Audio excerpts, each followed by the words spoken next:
Здравствуйте! В одной из глав своей книги «Делать фильм» итальянский режиссер Федерико Феллини делится впечатлениями о своей работе на телевидении.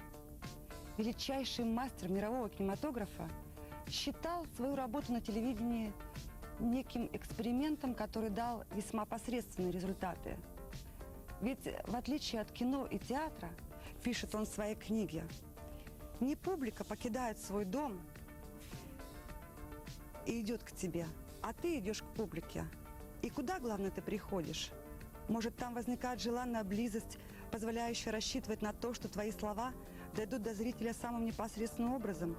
Ничуть не бывало. Оказывается, прежде всего нужно преодолеть хозяйские замашки зрителя. Ты должен сразу же заинтересовать или позабавить людей, которые находятся у себя дома, то есть сидят за столом, жуют, разговаривают по телефону. Ты, автор, не можешь игнорировать этого, и поэтому должен с самого начала быть очень забавным, очень интересным, как те шуты-паяцы, которые выступали когда-то на площадях. Ты должен говорить, делиться своими сокровенными мыслями с людьми, которые уже только потому, что они у себя дома, имеют право делать какие угодно замечания вслух и даже оскорблять, или, что еще хуже, игнорировать тебя. Как же оставаться самим собой, сохранять верность своему миру? По-моему, это немыслимо. Какими же должны быть авторы, работающие для телевидения? Не желая быть шутами и паяцами, мы решили пойти по пути некогда открытому другим великим режиссером Константином Станиславским. Помните его знаменитые слова: «Режиссер должен умереть в актере». Так вот, наши авторы решили раствориться в своих героях. Сегодня впервые на телевидении в качестве авторов появятся журналисты Галина Соболева и Иван Медведев. Их лиц вы почти не увидите на экране. Но зато они, наши новые авторы, попытаются заинтересовать вас своими героями. Представляешь, сразу 2 письма я получила. Я вообще от неожиданности не знала, что подумать. Или это сон, или это явь. И вот открываю я конверт, а в конверте вот эта вот чудесная фотография. Вот одна. Уже с автографом, да? Да, уже с автографом. И вот вторая вот здесь вот, 1977 год, Людочки. Ну что значит «читаю со словарем»? Мы, наверное, с полным успехом можем взять любой словарь и читать любой текст. То есть того даже языка, который мы не изучали. Это, ну, как бы такая защитная реакция человека. Вот считать, что он приобщен к языку. Вообще-то владение языка начинается с того именно, что на этом языке говорят. Мир для меня, он как бы вот расколотое яйцо. Вообще представление людей, мир — это яйцо. Для меня он сейчас как бы вот расколотое яйцо. С одной стороны, мой мир тянется к природе, где я нахожу удовольствие, ответы, информацию. А с другой стороны, это такой технический мир, в котором я тоже нахожу удовольствие, информацию, которую я тоже люблю. И тот мир, и другой, 2 эти половинки, они имеют свою собственную гармонию, каждый из этих миров. И вот, думая о том, что мне надо, я, наверное, бы захотела бы в этой жизни все-таки попытаться. Конечно, у меня ничего не получится, это я точно знаю, но я бы хотела попытаться найти тот способ, чтобы их склеить.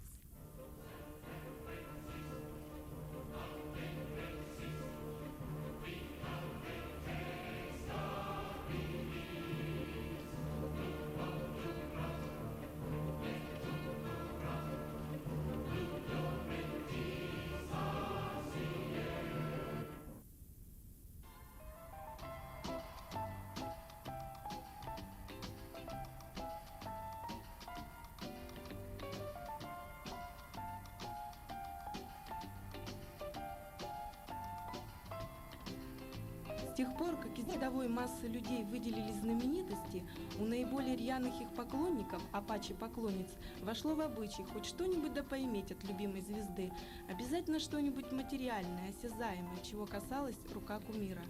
Отлично, если в яростной борьбе с себе подобными поклоннику удастся урвать лоскуток от одежды кумира, или же обменяться с ним майками, хотя бы и против его желания. Пожалуй, самое безобидное, что в этом случае может подарить своим фанатам звезда, это черкнуть на протянутой открытке свой автограф. Часть почитателей удовлетворяется единственным автографом, другая, одновременно со звездным росчерком пера, приобретает страстное желание заполучить то же самое, но теперь уже от совсем другой звезды. Так и рождаются коллекционеры автографов. Говорят, что страсть коллекционировать автографы родилась во Франции среди архивариусов, работающих со старинными рукописями. Ныне это увлечение распространилось во многих странах. Есть даже такие коллекционеры, кто умудрился за свою жизнь собрать почти 1 000 000 автографов. У сыктывкарки Людмилы Кучер подобные рекорды еще впереди. Пока же в ее арсенале чуть более 100 подписей. И тем не менее, ее коллекция автографов уже сейчас, без всякого сомнения, одна из самых интересных. Если не в стране, то в республике Коми точно. И это при том, что за количеством Люда не гоняется, принципиально не берет автографы несимпатичных ей знаменитостей и ценит только те росчерки пера, что подарены артистам при встрече лично ей. Люда, а ты помнишь, чей автограф положил начало твоей коллекции? Конечно, помню. Это была наша несравненная Эдита Станиславовна Пьеха. Это было в 1977 году. До этого я, как такая маленькая девочка-поклонница, писала ей письма. И вдруг неожиданно в один прекрасный день пришел ответ. И ты представляешь, сразу 2 письма я получила. Я вообще от неожиданности не знала, что подумать. Или это сон, или это явь. И вот открываю я конверт, а в конверте вот эта вот чудесная фотография. Вот одна. Уже с автографом, да? Да, уже с автографом. И вот вторая вот здесь вот, 1977 год, Людочки. Я держала их в руках, эти фотографии, не могла поверить, чудо это или на самом деле происходит. И вот с тех пор я даже как-то не задумывалась об этом. Бывая на концертах, встречаясь с разными артистами, я стала брать у них автографы. И потом у меня их накопилось много-много-много, и я поняла, что это уже не просто автографы, а это уже коллекция. Больше всего автографов именно у Эдиты Станиславовны, да? Ты можешь сказать, сколько у тебя их всего и при каких обстоятельствах это происходило? Да, ты не ошиблась. У меня больше всех автографов у Эдиты Пьехи. Их где-то 20 или даже больше 20. Значит, вот несколько фотографий. Я очень благодарна, что Эдита Станиславовна откликалась на мои просьбы. Она высылала мне их по почте. Вот тут представлены эти фотографии. Один раз даже она мне прислала посылку. А в посылке была пластинка, новая пластинка. Еще она нигде не продавалась. И вдруг я получаю пластинку с автографом, лично мне на память. А потом были встречи, конечно, с Эдитой Станиславовной. И при каждой встрече я старалась у нее взять автограф. Ты не знаешь, вот ты такая одна у Эдиты Станиславовны поклонница, которая она вот такое благорасположение проявила? Или есть еще другие вот тебе подобные? Нет, конечно, я не одна. Певица эта очень знаменитая, у нее поклонников очень много, и не только в нашей стране, ну вот я знаю у нее во Франции, в Польше, в Венгрии, везде, где она бывает за границей, везде она приобретает каких-то своих поклонников. Это и девочки, это и молодые люди, и даже люди пожилого возраста. Вот. А в нашей стране тоже их очень-очень много. Это можно судить даже на ее концертах. Бывая на концертах в Большом концертном зале «Октябрьский» в Санкт-Петербурге, я вижу, насколько этот зал, полный зал, насколько он боготворит свою певицу. Люди годами, десятилетиями ходят на ее концерты. И собирается огромная-огромная толпа, или толпа это грубое слово, но может быть, я не знаю, которые буквально к ней стремятся попасть, приблизиться как-то и взять у нее автограф. Так что, и, конечно, я не одна, я только маленькая капелька в море. Ну, я знаю, что ты пыталась даже как-то организовать поклонников и создала клуб фанатов. Как он называется? Да, это тоже получилось спонтанно. Наш клуб организован в 93-м году. Но клуб не понравилось такое название моим вот друзьям. Они сказали, давай мы будем называться «Союз поклонников Эдиты Пьехи». Мы так и назвали. Назвали свой клуб «Союз поклонников Эдиты Пьехи. Пани Эдита». Это название мне пришло. Идея такая «Пани», потому что она полька. Вот, «Пани Эдита». Вот, он объединяет, значит, поклонников из разных городов. из Нарвы, из Киева, из Самары, из Нижнего Новгорода, из Санкт-Петербурга, из Москвы и Сыктывкар. Ну, всё понятно. Так, а кто последовал все-таки за пьехой? Вот первый, может, вот тот блокнотик, я смотрю у тебя, Да. и тут столько всяких интересных автографов оставлено. Кто из них был первый? Может быть, мы так вот посмотрим и полистаем? Значит, в Сыктывкаре в 1978 году проходил концерт Эдуарда Хиля. И я вот захватила с собой этот блокнотик, он был совершенно чистый, новенький блокнотик. И после концерта я подошла к Эдуарду Хилю и попросила его расписаться. Вот он расписался, нарисовал мне тут такую интересную птичку, вот, пожелал мне, значит, тоже всего доброго, я ему тоже пожелала всего доброго, сказал, чтобы он еще раз приезжал в Сыктывкар, нам очень понравился его концерт, ну, как обычно это бывает, вот. И, значит, вот получается так, что именно этот автограф положил начало моей коллекции. Вот он. А кто за ним? Там дальше еще. Ну вот давай полистаем. Екатерина Градова, это известная Кэт из кинофильма «17 мгновений весны». Ян Френкель, композитор. Андрей Миронов, тоже был у нас в Сыктывкаре. Микаэл Таривердиев, Татьяна Рузавина и Сергей Таюшев. Александр Броневицкий, руководитель, основатель ансамбля «Дружба», Ксения Георгиади, Эмил Димитров, автор «Арлекина», Жанна Бичевская, Михаил Жванецкий, Сергей Захаров, Геннадий Каменный, Дмитрий Маликов, Татьяна Овсиенко, группа «Веселые ребята». Ну, я не знаю, тут очень много. Леонид Серебренников, Валентина Толкунова, Сергей Рогожин, группа «Форум». Вот коллектив Эдиты Пьехи, тут все музыканты расписались. Борис Штоколов, Вия Артмане, артистка известная, Альберто Садулин, Наталья Нурмухамедова, группа «Нана», Геннадий Заволокин, Шифрин, Анна Вески, Филипп Киркоров. Я не могу, у меня больше 100 автографов. Расскажи, может быть, вот мне показалось вот интересным, сейчас вот уже нет в живых ни Андрея Миронова, еще я знаю, что у тебя есть Влад Листьев, да? Да. Вот, может быть, о встречах с ними расскажи, пожалуйста. Хорошо. Андрей Миронов приезжал в Сыктывкар и выступал в кинотеатре «Парма». Я не помню, какой это год, к сожалению, я по годам так не очень ориентируюсь. Вот. Но это была замечательная встреча, был полный зал. Он показывал отрывки из пьес, показывали отрывки из кинофильмов с его участием. Он просто завел весь зал. Не было ни одного равнодушного человека. Буквально все смотрели на него с такими глазами, что видят живого такого артиста, хорошего, который приехал к нам, общаются с ним, имеют возможность задавать ему вопросы. Вот. И когда закончилась эта встреча, у меня просто был такой душевный порыв пойти встретиться с ним и взять у него автограф. И вот я после концерта выбежала в фойе, как раз он тоже выбежал из других дверей. Мы с ним встретились на лестнице. Он ужасно торопился, был взмокший от, видимо, такого труда, ведь актерский труд — это очень тяжелый труд. Он весь взмок, вот, это было заметно. Вот, и, значит, но тем не менее, он очень любезно согласился мне поставить свою подпись. Я была, конечно, ему очень признательна и благодарна. Влад Листьев выступал в этом самом, в театре оперы и балета, а раньше музыкальный театр назывался. Это капитал-шоу «Поле чудес», приезжали к нам игры. Я почему-то ждала Якубовича, Леонида Якубовича. Приехал Влад Листьев, он вел передачу, программу. В один день, по-моему, было 3 программы. То есть очень была насыщенная тоже такая программа у него. Вот. И мне посчастливилось тоже и во время игры принять немножко участие. То есть когда была игра со зрителями, я там несколько вариантов ответов давала, но, к сожалению, неправильно. А после игры я подошла в спецбуфет, там есть такой в музыкальном театре, там уже собралась тоже съемочная группа. И вот они снимали Влада Листьева. Он им много отвечал на вопросы, говорил, там женщина такая-то подарила ему сувенир наш, вот этот вот меховой солнышко, он поблагодарил.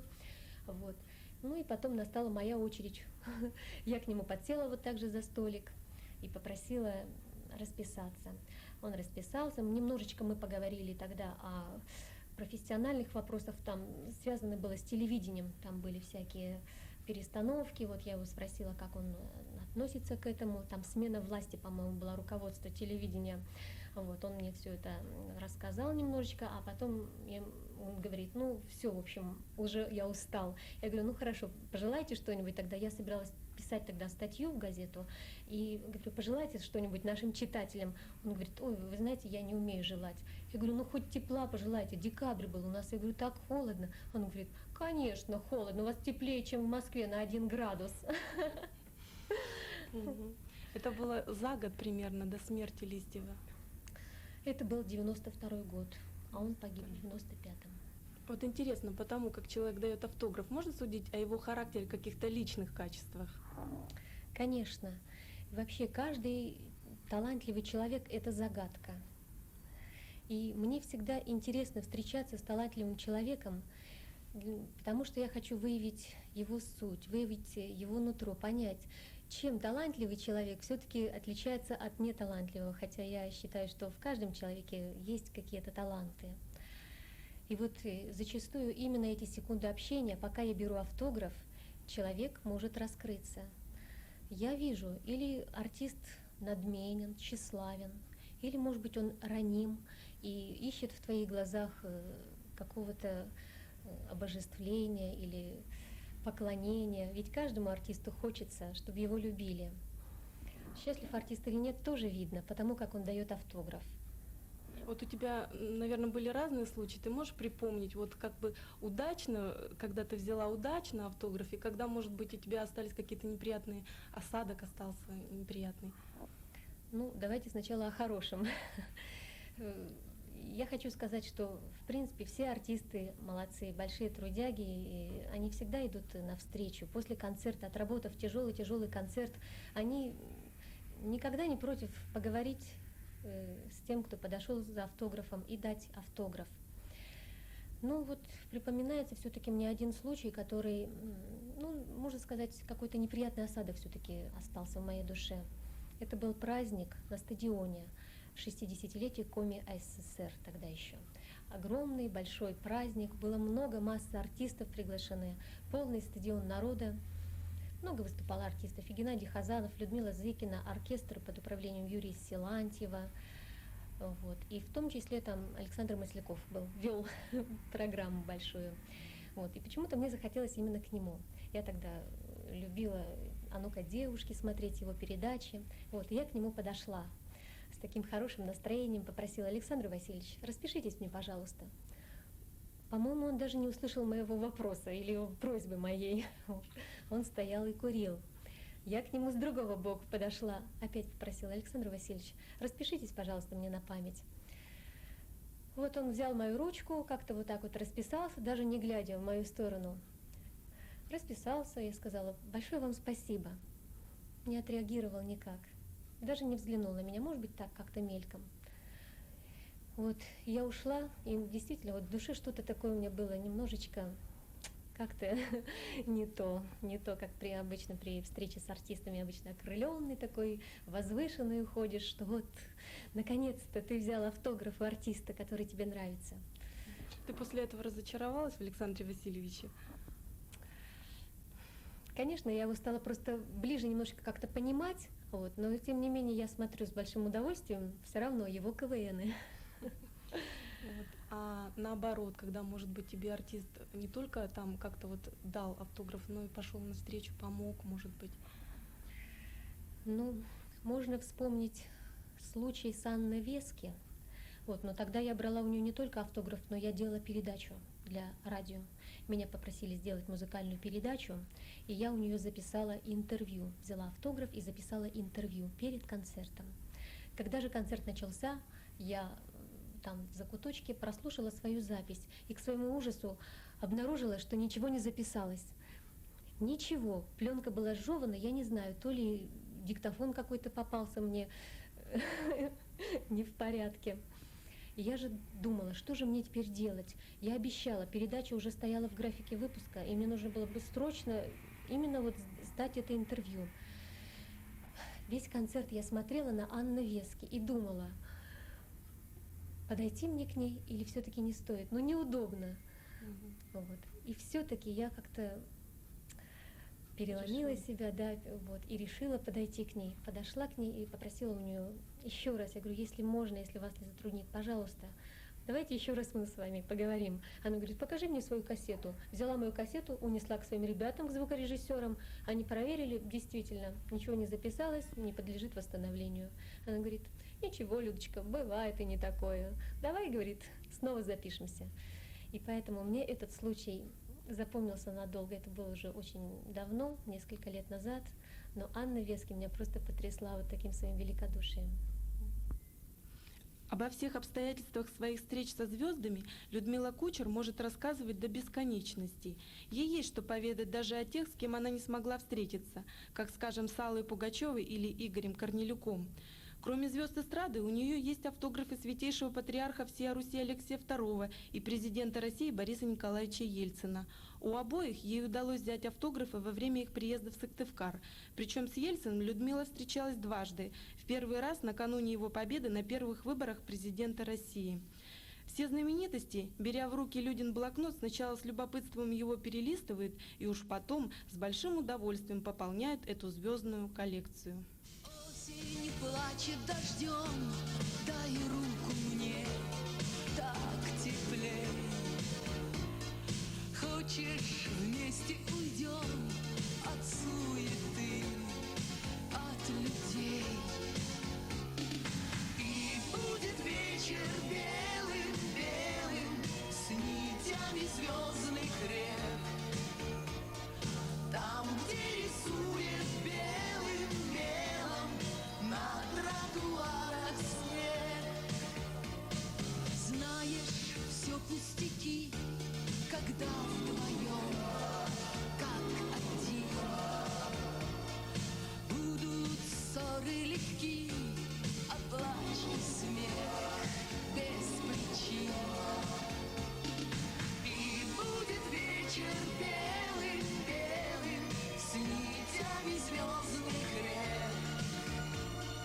Там, где рисует белым мелом на тротуарах снег.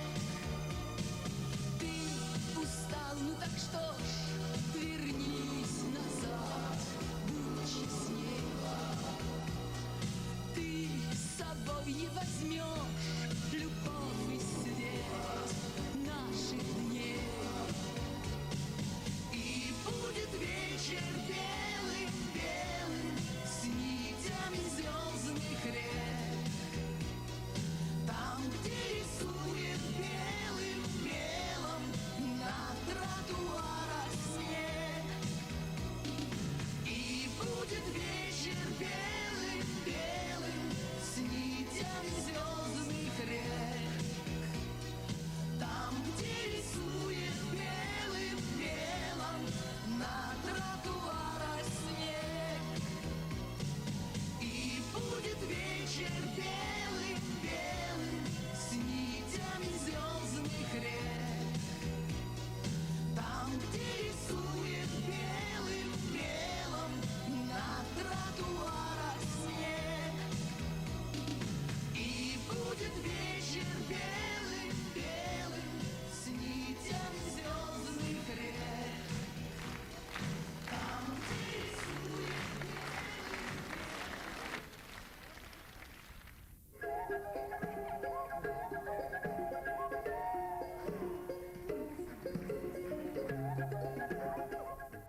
утверждают следующее.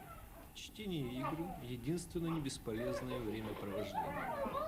Вы уж простите великодушно такое громоздкое высказывание, и качество изображения – это любительские кадры. Но также говорят, что всяческие забавы людей достаточно взрослых можно использовать как сильно действующее средство от невежества. Один из знатоков и ценителей такого рода игр, специалист по организации ликбезов международного масштаба, любезно согласился с нами побеседовать. Светлана Хамидовна, я вам сейчас скажу одно очень мудреное словечко. Синергетика. Вы наверняка знаете, что такое. Но это такая наука, которая лежит между многих дисциплин, и занимается над тем, что изучает проблемы саморазвивающихся, самое себя конструирующих систем. Да?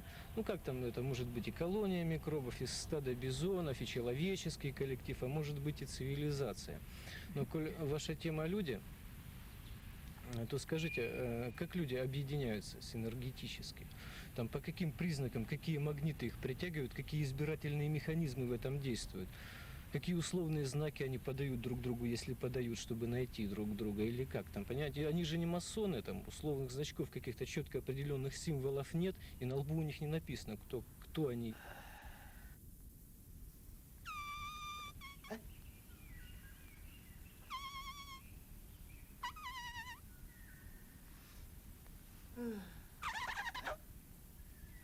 Сообразим троих, а?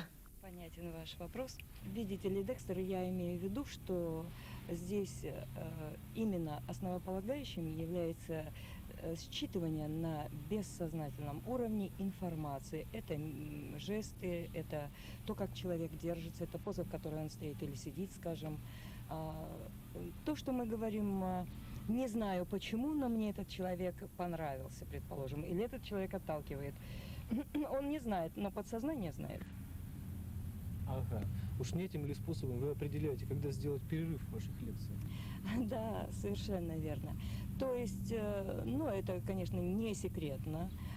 Этим пользуются, я думаю, преподаватели всего мира. Это простые психологические ключи.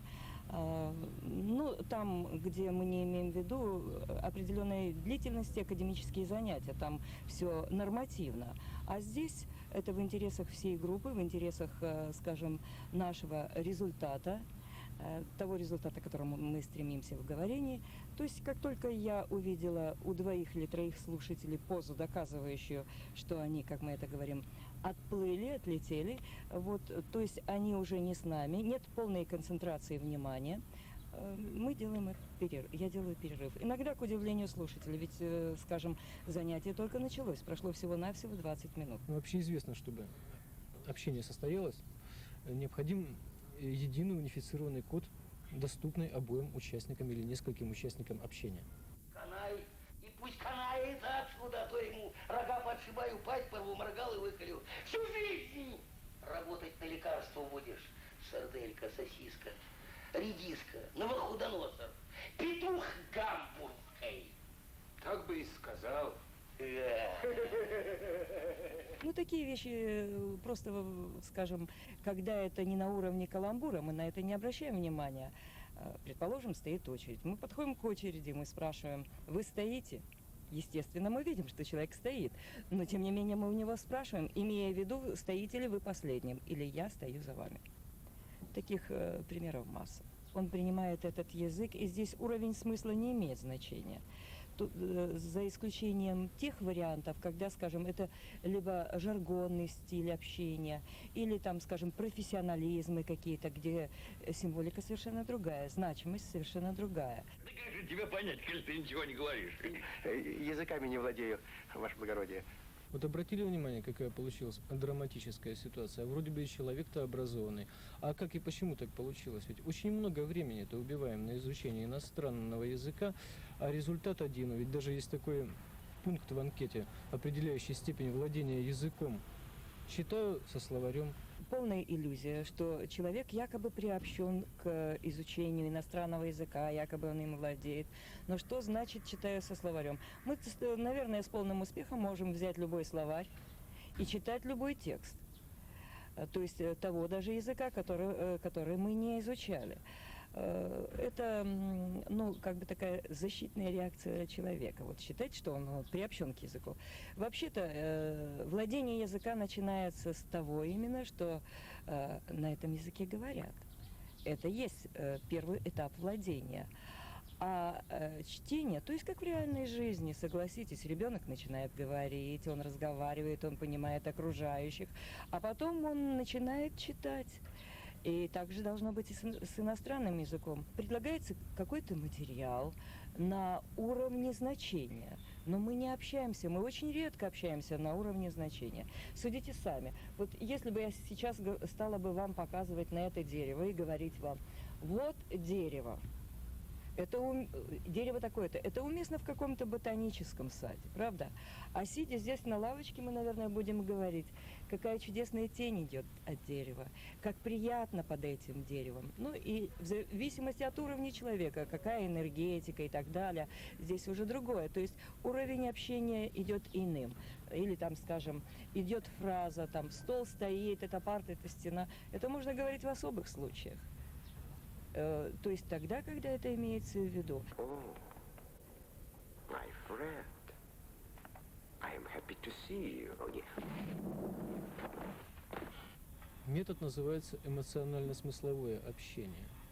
Вот то, что мы сейчас с вами видели, если я правильно понял, это и положено во главу угла. Вот при такого рода эмоционально-смысловой нагрузке, да еще с подключением каких-то телодвижений, идиомоторики, да, эту фразу наверняка можно запомнить на всю жизнь. Да, вы совершенно правы. Но дело в том, что полное название метода – это деловой английский. Это интенсивный курс, и называется он «Деловой английский в условиях городской жизни» с эмоционально-смысловым подходом. То есть метод интенсивного обучения. Это играется, только с характерной английской интонацией. То есть примерно в том режиме, что мы сейчас видели, да? Да. Кто вы, дитя мое? Меня зовут Мария. Elle ne sait même pas faire la révérence. Qu'est-ce que c'est que la révérence? And she's clad like a scarecrow. Really? You really think so?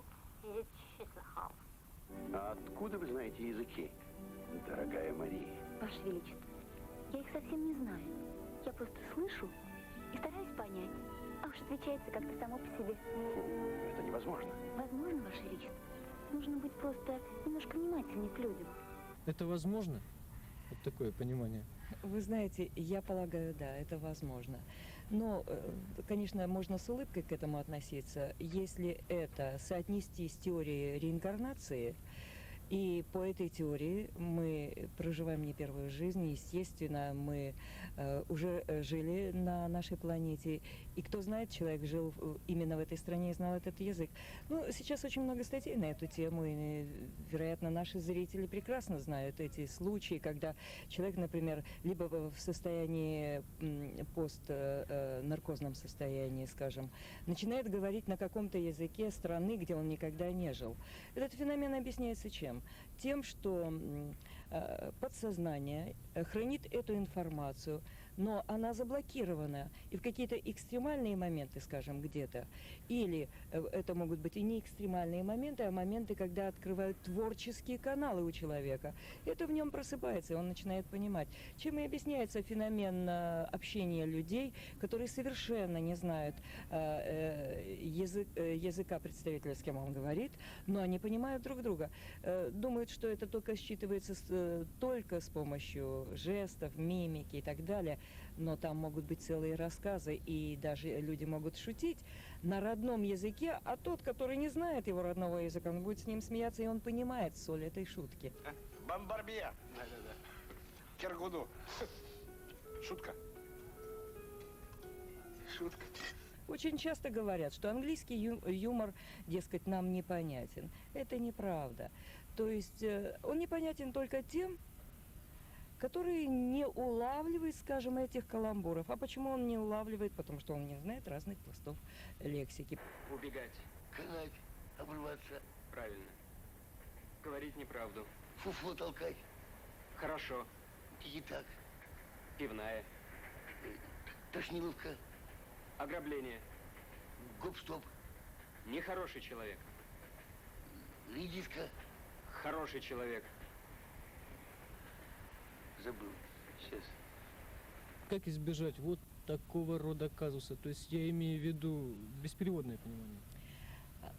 Беспереводное понимание, вы формулируете вопрос, как избежать этот казус? Или как стремиться к нему? Я имею в виду вот о том, что мы только что видели. Этот момент. Но к беспереводному пониманию, не будем лукавить, мы можем прийти только через перевод. И многократный перевод. И вот эта сказка, которая существует в современном преподавании якобы через семантический подход, она лицемерна. И поэтому она лицемерно ведет к иллюзии знания языка. Перевод необходим, учитывая тот момент, что человек не живет в среде, где говорят об этом, говорят на этом языке. Вот. И поэтому ему нужен перевод, это очень просто.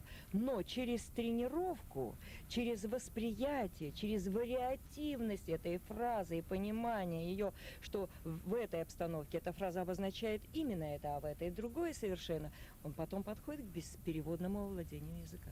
Пиши. Редиска, поставь тире. Нехороший человек.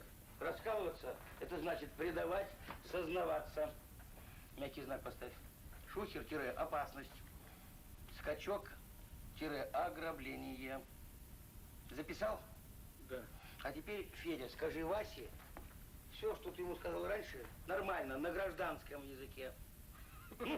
Все мы ученики, и все люди, которые нам встречаются, это наши учителя. И те обстоятельства, в которые мы попадаем, это тоже сплошное идет ученичество. А человек, в зависимости от того, в какие он отработал в себе, скажем, морально-этические нормы, духовные нормы, какие, вот тут уже идет то, что мы говорим, идет от светлых и от темных сил, это в зависимости от того, что, к чему стремится человек. А это тоже, это не причина, а это следствие того, кем он был раньше, прежде, что он уже отработал по своим проявлениям. Я вас понял. Бывает так, что и святые маршируют. Да. Ну, снег чистить, кирпичи класть. Или переводчиком. Английский я знаю. Come, brother, he can bottom down the aisle with his trombone. Blow it, boy.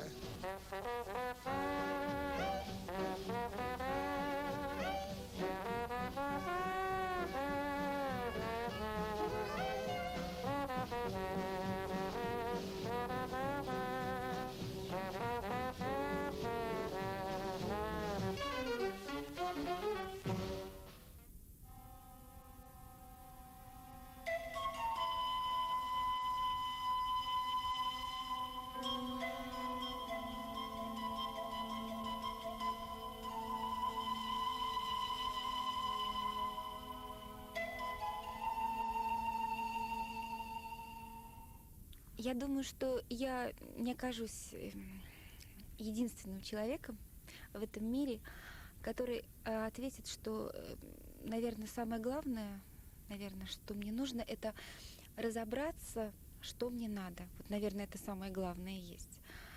И поскольку это самое интересное, и это, видимо, есть суть, наверное, вообще человека, рожденного в этом мире, разобраться. И с одной стороны, это безумно интересно разбираться, потому что все время разговариваешь с собственным «я», и в то же время ищешь какие-то ответы в обществе, в котором живешь. И я думаю, что вот как художник, например, что мне, например, интересно, особенно как художник, который связан с костюмом, я думаю, что это, скорее всего, желание найти какую-то вот опору, какой-то баланс, чтобы удержаться, как мне кажется, удержаться, оставаясь при этом, так сказать, в здравомыслии, оставаясь при этом искренним, добрым, счастливым, никого не обижая при этом. Вот я думаю, что вот найти вот этот баланс, это сложно и интересно. Я хочу вас познакомить с удивительной женщиной, тонко чувствующей окружающий мир, оригинальным художником Ириной Вадимовной Федосовой. Сейчас она вместе со своими ученицами Аленой Осовской и Надеждой Бушеневой работает в студии «Батик» при Художественном фонде Республики Коми. Бывают в жизни такие встречи, когда с первой же минуты знакомства человек очаровывает тебя, и хочется взглянуть на мир глазами этого человека. Я предлагаю вам сейчас послушать Ирину Федосову, попытаться понять ее и, может быть, увидеть окружающую нас действительность глазами художника. Мир для меня, он как бы вот расколотое яйцо. Вообще представление людей мир — это яйцо. Для меня он сейчас как бы вот расколотое яйцо. С одной стороны, мой мир тянется к природе, где я нахожу удовольствие, ответы, информацию. А с другой стороны, это такой технический мир, в котором я тоже нахожу удовольствие, информацию, которую я тоже люблю. И тот мир, и другой, две эти половинки, они имеют свою собственную гармонию, каждый из этих миров. И вот, думая о том, что мне надо, я, наверное, бы захотела бы в этой жизни все-таки попытаться. Конечно, у меня ничего не получится, это я точно знаю, но я бы хотела попытаться найти тот способ, чтобы их склеить, чтобы опять вернуть вот это вот яйцо. Хотя бы для себя, для своего собственного мира, для своего собственного, так сказать, полного завершения «я». Вот мне вот это хочется делать. И вот один из способов склеивания яйца я нахожу в своей работе. То есть когда я некую искусственную гармонию, так сказать, технического мира и живую, очень естественную гармонию, которая обладает огромной традицией, говорить о ней просто невозможно. Вот в своей работе я пытаюсь это соединить. Работа — это для меня прежде всего это тяжелый труд. Это одно. С другой стороны, это опять-таки мое понимание, как думать и через это что создавать. Эти модели, которые вот создаются у нас в студии, это опять-таки как способ склеивания вот этого яйца. То есть это понятие, понимание, с одной стороны, современного дизайна и современной, скажем, формы одежды, плюс природа, которую можно изобразить, и которую... То есть вот это способ. Способ, который мне помогает, на самом деле, рассуждать. И я благодарна тому, что вот эту работу у меня есть, потому что именно она, наверное, она сделала меня, как мне кажется, все-таки гармоничной. То есть я цельна, вот мне так кажется. То есть я прекрасно вижу какие-то вот недостатки, какие-то радости. И в то же время я не хочу спешить никуда, я не хочу никого осуждать. Я не склонна к этому. Меня однажды спросили, почему вы работаете в этом городе? И я ответила, вы знаете, здесь спокойно, светло, и можно мечтать, и можно думать. Мне никто не мешает. Мне никто не мешает. И в работе мне тоже никто не мешает. Вот то, что у нас есть студия в художественном фонде, это великолепное, светлое, достаточно большое помещение, которое наше, как дом, оно теплое, оно обладает энергетикой. К нам приходят, нам говорят, у вас хорошо. Это тоже радость для меня, потому что, я не думаю, что каждый может похвастаться, что он приходит на работу, и ему там безумно хорошо. Это не значит совершенно, что нет забот. Заботы, они, безусловно, есть, потому что работа тяжелая. А с другой стороны, она красивая и дает красоту, и позволяет, в отличие, вот, скажем, от социумного труда, да, когда вот существует государственный режим, существуют жесткие правила, связанные с административными правилами, способами работать и ответственностью, то здесь ответственность другая. Художник — это ответственность перед собой. Это не меньший труд, просто это несколько другое. Это просто несколько другое, и ответственность, которую ты решаешь сама с собой, она заставляет тебя самой, тебя никто не толкает. Ты сама знаешь, что тебе нужно двигаться дальше, что тебе нужно делать эту область решать, эти вопросы, эту. То есть мне никто не толкает решать коллекцию. Мне нужно сделать коллекцию.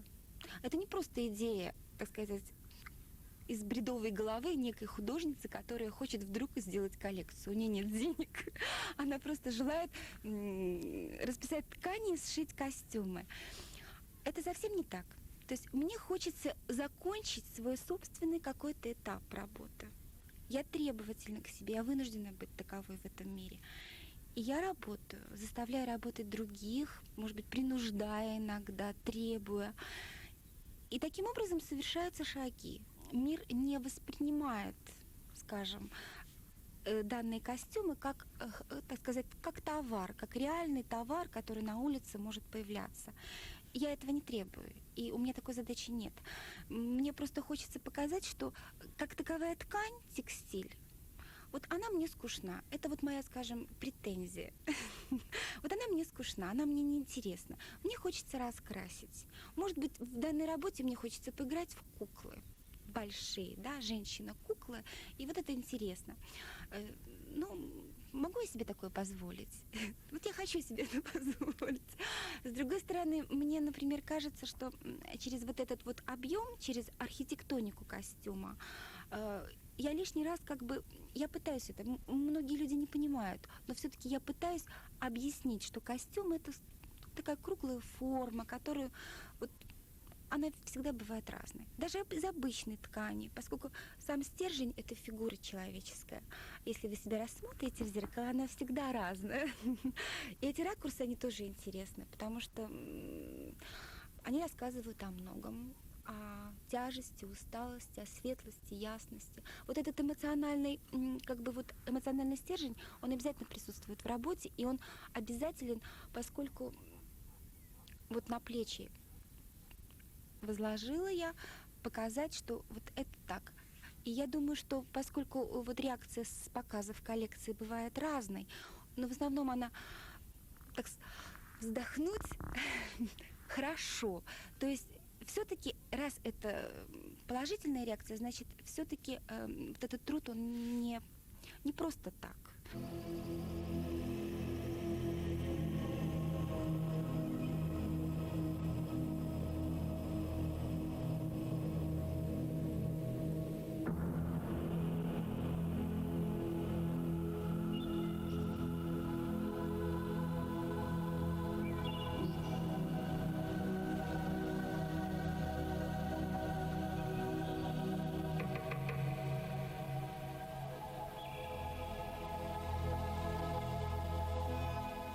Выставка-показ моделей, подобная этой, которая проходила в начале лета в Стывкаре, скорее счастливое и редкое исключение из правил.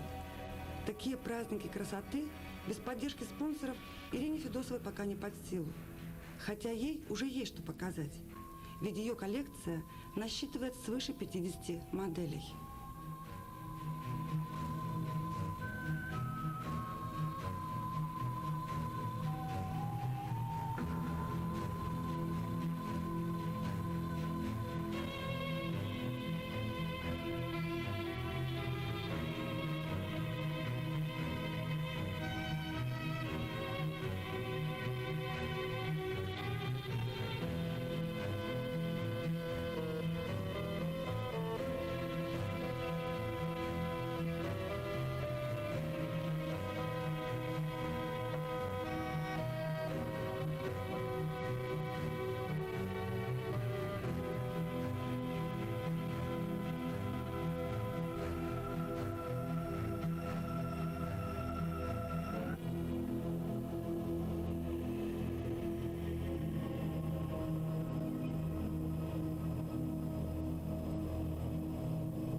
Задача студии состоит в том, чтобы решить проблемы северного батика, школы северного батика, точнее.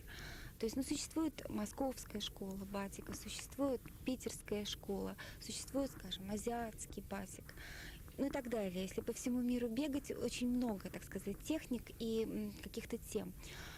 Но в данном случае мне интересно, как художнику, было решить вот именно эту проблему. И она, в общем-то, стала постепенно каким-то образом очерчиваться и создаваться. Что это такое? Ну, поскольку коллекция построена по разным темам, которые переходят плавно, как сама природа, одно состояние природы в другое состояние, примерно так построена коллекция. И что я подразумеваю под конкретно северная школа? Это, во-первых, цветовая гармония, которая ассоциируется с природой нашего края. То есть это какие-то зимние переливчатые цвета. Зима у нас занимает достаточно большой временный промежуток. И я думаю, что вот эти вот льдистые оттенки, пятна какого-то снега, там, талого снега, такого блестящего, перламутрового снега.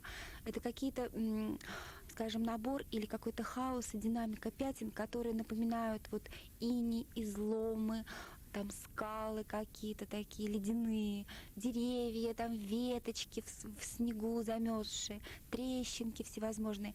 То есть это, в общем-то, вот как бы северная тема. Кроме этого, я так смотрю на наш народ и думаю, что он при всем очень теплый. И когда у нас лето, очень тепло. Практически это экзотика, экзотический край. Очень красивая теплая осень. И, безусловно, вот эти же оттенки, они каким-то образом вливаются и в одежды, связанные, скажем, с теплым настроением. И они в то же время связаны и с новым, скажем, отношением к одежде, через, скажем, через линию современной моды, потому что, в принципе, формы платьев и какие-то детали, они современные, они жизненные, они носимые.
Поскольку мы занимаемся пошивом разных вещей, то есть это и платья, это и какие-то блузы разной длины, это и брюки, это и мужские рубашки, это и какие-то более свободные туникообразные формы.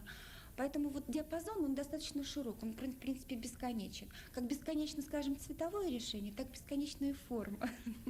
И поэтому вот прокручиваем какую-то определенную линию. Например, в этой коллекции у нас, так сказать, доминировала гофре, то есть вот эта новая фактура. Скажем, в следующей коллекции мы сделаем что-нибудь другое.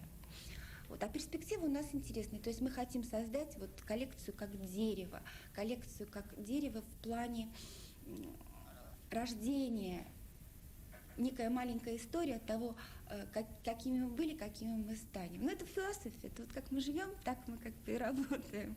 Наше творчество — это и есть мы сами.